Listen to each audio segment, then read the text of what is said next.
আমি এক কথায় বলবো যে দলটি এদেশের মাটিতে তৈরি নয়, এই দলটি প্রতিবেশী দেশের এজেন্ডা বাস্তবায়ন করার জন্য প্রতিষ্ঠিত হয়েছিল 1949 সালে। একটা প্রতিবেশী দেশ চাচ্ছিল যে কোনো মূল্যে এই তৎকালীন ইস্ট বেঙ্গল, পরবর্তীতে ইস্ট পাকিস্তানকে যাতে তাদের দেশের অংশ হিসেবে বানানো যায়, সেই অংশ হিসেবে বানানোর জন্য তারা সুকৌশলে অনেক অনেক স্টেপ একটার পর একটা নিয়েছেন, প্ল্যান প্রোগ্রাম তৈরি করেছেন, এবং সেই ধারাবাহিকতা এখনো চলছে।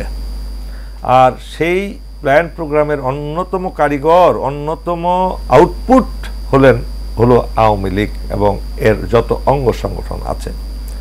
এই দলটার কোনো নীতি নাই, এই দলটার কোনো আদর্শ নাই, এই দলটার ভালো নীতি নাই, ভালো আদর্শ নাই, মানবিকতা নাই, ভদ্রতা নাই, নম্রতা নাই।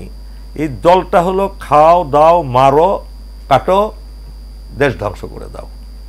তাদের সংবিধানে অনেক কিছুই লেখা থাকে, কিন্তু আদর্শিক কোনো লেখা আপনি পাবেন না। একটা পাঁচমিশালি ককটেল টাইপ একটা জিনিস। অর্থাৎ 1947 সালে ভারতীয় উপমহাদেশ ভাগ হয়ে দুইটি দেশে পরিণত হয়েছিল, পাকিস্তান এবং ইন্ডিয়া। ইন্ডিয়া অ্যাকচুয়ালি তাদের রিপাবলিক অফ ইন্ডিয়া। ভারত বললে আবার তাদের অখণ্ড ভারতের সমর্থক হয়ে যায় আর কি। এই দুইটা দেশ হয়েছিল কিসের ভিত্তিতে? আদর্শের ভিত্তিতে। একটা হলো হিন্দুত্ববাদের আদর্শ, আরেকটা হলো ইসলামী আদর্শ, তাই তো? এই ব্যাপারে তো কোনো দ্বিমত নাই। কেননা এর আগে আমরা দেখেছি ব্রিটিশ পিরিয়ডে প্রতিনিয়ত হিন্দু জনগোষ্ঠী মুসলমান ক্ষুদ্র জনগোষ্ঠীর উপরে আক্রমণ করত ব্রিটিশরা আসার পর পর, এবং মুসলমানদের অস্তিত্ব বিলীন করে দেওয়ার জন্য তারা সর্বোচ্চ পরিকল্পনা তারা সবসময় চলছিল, এখনো চলছে। আপনি ইন্ডিয়ার সেই সময়ে যে রায়ট করেছে, সেই ভয়াবহ রায়ট কিন্তু এখনো হচ্ছে। এখনো আপনি হোলি খেলার অনুষ্ঠানে আপনি দেখতে পেয়েছেন মুসলমানদের মসজিদ 13টা না 14টা ভেঙে দিয়েছে, ঢেকে রেখেও উপায় ছিল না। পবিত্র রমজান মাস, এই রমজান মাসে আপনি নামাজে যাবেন, তোদের অসুবিধা কি? তোদের হোলি খেলতে অসুবিধা কি? তোরা নারী পুরুষ মিলে গলাগলি ডলাডলি করে রং ছিটাছিটি করস, কর, তোদেরটা কর, কিন্তু তোদের মুসলমানদের নামাজ পড়তে দিতে তোদের অসুবিধা কোথায়? তার মানে কি? দে আর ইনটলারেন্স। তারা ইসলাম ধর্মটাকেই তাদের দেশে রাখতে চায় না, এবং তাদের মন্ত্রীরা, তাদের নীতি নির্ধারকরা কিন্তু অহরহ বলে আসছে যে এই দেশে মুসলমান কোনো থাকতে পারবে না। এটা প্রকাশ্য, গোপনীয়তা নাই। চরমপন্থী সাম্প্রদায়িক একটা দেশ, সেই দেশের সাপোর্টার, সেই দেশের প্রোডাকশন হলো আওয়ামী লীগ। সেই আওয়ামী লীগও ওই বিজেপির কিংবা আরএসএস এর এজেন্ডা বাস্তবায়ন করার জন্যই এদেশে তারা 1971 সালের পরে শুরু করেছিল। সফল হয় নাই, 3.5 বছরের পরে জনগণ শেষ করে দিয়েছে। আবার একটা সময়ে তারা রিভাইভ করেছে, রিভাইভ করে এসে আরো ভয়ঙ্কর রূপে তারা আবির্ভূত হয়েছে।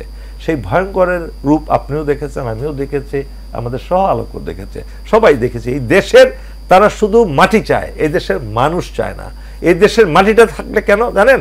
এই আওয়ামী বাটপাররা থাকবে, চোরেরা থাকবে, বদমাইশরা থাকবে, লুটেরেরা থাকবে, এরা থাকবে, আর কেউ থাকবে না। আর এর উপর দিয়ে ইন্ডিয়া তাদের দিল্লি আর আগরতলা, তাদের দিল্লি আর আপনার সেই 7 সিস্টারের সাথে একেবারে দহররহম মাঝখানে একটা জাস্ট একটা ল্যান্ড তারা পেয়ে গেল।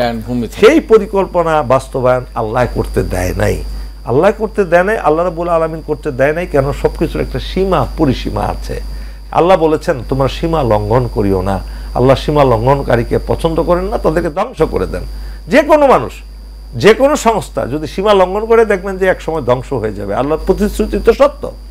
সেই ক্ষেত্রে আওয়ামী লীগ যে অপরাধগুলো করেছে মানবতার ইতিহাসে, পৃথিবীর ইতিহাসে এবং শতাব্দীর ইতিহাসে, বাংলাদেশের এমন জঘন্য, এমন খারাপ দল, এমন নিষ্ঠুর দল, এমন হত্যাকারী দল, এমন খুনি দল, এমন লুটেরা দল আর পৃথিবীতে দ্বিতীয় একটা পাবেন না।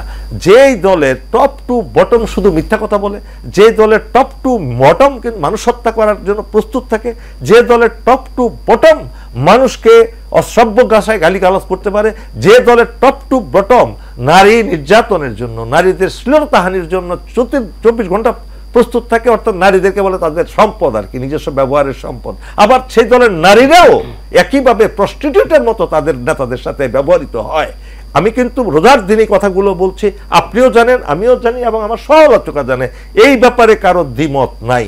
তারা যে প্রস্টিটিউট হিসেবে ব্যবহার হয়, তারা নিজেরাই বলেছে আমাদের নেতাদের টেবিলে, নেতাদের বিছানায় না গেলে আমাদের কোনো প্রমোশন হয় না, ইডেন কলেজ সব জায়গায়। তো এমন একটা দল, যে দল হাজার হাজার লোককে নৃশংসভাবে খুন করলো, যে দল হাজার হাজার লোককে গুম করলো, যে দল হাজার হাজার লোককে নৃশংসভাবে আহত করলো, যে দল বিচার বহির্ভূত হত্যাকাণ্ড, ক্রস ফায়ার ইত্যাদি তৈরি করে, জঙ্গি নাটক তৈরি করে অসংখ্য ইয়াং ব্রিলিয়ান্ট ছেলে মেয়েদেরকে হত্যা করলো, অনসংখ্য আপনার আদর্শবান ইসলামপন্থী মহিলাদেরকে তারা জঙ্গি বানিয়ে তাদেরকে ফাঁসির কাষ্ঠে ঝুলিয়েছে, জামাতের মতো একটা দলকে, তাদের তৎপ্রাসের নেতাদেরকে হত্যা করেছে ফাঁসির কাষ্ঠে ঝুলে বিনা বিচারে, বিনা মিথ্যা সাক্ষী প্রণয়ন করে। তাদের দলকে 16 বছরের কোন অফিস করতে দেওয়া হয় না, তালাবদ্ধ করে রাখা হয়েছে। কোনো জায়গায় তারা এক জায়গায় মিটিং করলে সেটাকে জঙ্গি মিটিং বলে, গোপন মিটিং বলে এগুলো ধ্বংস করে দিয়েছে। এমনকি বিএনপির প্রতি হাজার হাজার মামলা দায়ের করে, লক্ষ লক্ষ কোটি কোটি মামলা দায়ের করে, আপনাকেও করেছে, আমাকে করেছে, ওকেও করেছে, পুরো দেশটাকে তছনছ করে দিয়েছে। সেই দলটিকে আপনি কিভাবে প্রমোট করতে চান? সেই দল নিষিদ্ধ তো হবেই। সেই দল শুধু নিষিদ্ধই নয়, সেই দল শুধু নিষিদ্ধই নয় সিরাজ সাহেব, সেই দলকে প্রত্যেকটা এই সন্ত্রাসীকে দ্রুত বিচারের মাধ্যমে, তারা যেভাবে ফাঁসি দিয়েছে ওইভাবে নয়, বিচারের মাধ্যমে সব কিছুতে একটা একটা করে ডেইলি লাখ লাখ আপনার বিচার হবে, ওপেন ফোরামে বিচার হবে। মানিক মিয়া ইবনের বড় বড় রাস্তাগুলো বিচার আর শাসন বসবে, একজনের অপরাধী প্রমাণ হবে, ওইখানে তাদের ফাঁসি হবে। এটা আমি একজন এদেশের নাগরিক হিসাবে, এদেশের ভুক্তভোগী হিসাবে আমার এটা দাবি,